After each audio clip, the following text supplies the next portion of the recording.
Welcome to Rajat shorthand. Dictation शुरू होगा 5 second बाद। Ready, start. उपाध्यक्ष महोदय, वित्त मंत्री को देश की आर्थिक स्थिति और निर्धनता के संबंध में जितनी जानकारी प्राप्त होती है उतनी किसी अन्य मंत्री को संभव नहीं होती।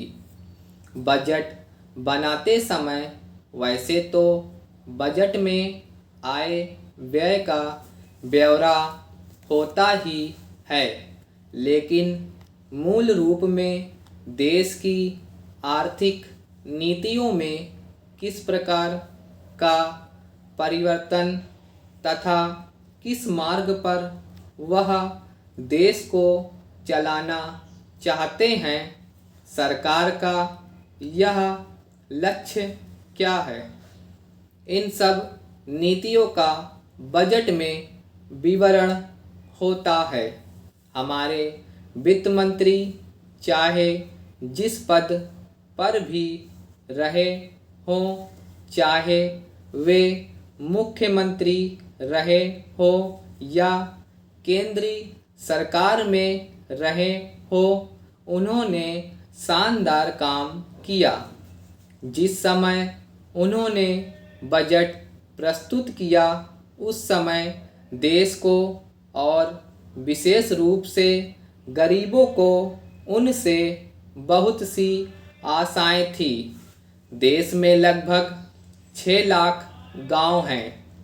उनमें जो बेरोजगारी है, गरीबी है, उसके संबंध में देश की जनता को उनसे बड़ी आशाएं थी और जनता देखना चाहती थी कि इस अवसर पर सरकारी नीतियों के द्वारा देश को वे क्या मार्गदर्शन देना चाहते हैं।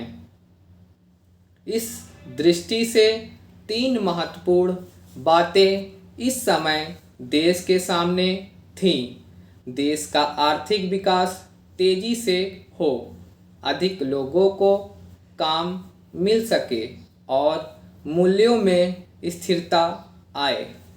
जहाँ तक इन 3 उद्देश्यों का संबंध है, हमने देखा कि उस ओर कुछ प्रयत्न हुए हैं। विशेष रूप से गरीबी हटाओ के संबंध में इस देश में जो चर्चा चल रही है, इस बजट में कुछ सीमा तक उसका उल्लेख मिलता है, क्योंकि जितने भी प्रत्यक्ष कर लगे हैं वे ज़्यादातर धनी लोगों पर और विशेष रूप से शहर के लोगों पर लगाए गए हैं। इस तरह से जो एक प्रकार की आर्थिक असमानता हमारे देश में चल रही है, उसको दूर करने का प्रयत्न अवश्य किया गया है।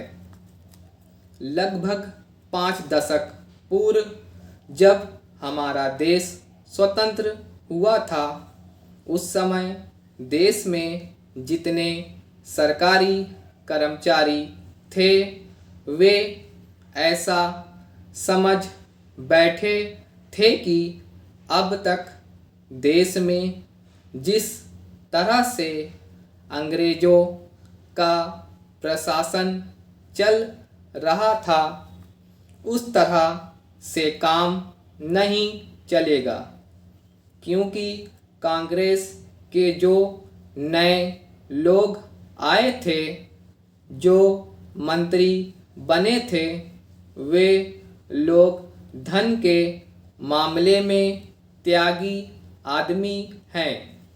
धन से उनको मोह नहीं है, लेकिन बाद में उन्होंने देखा कि हमारे मंत्री लोग भी उसी तरह से शानदार जीवन पसंद करने लग गए, जिस तरह से अंग्रेज करते थे। स्टॉप।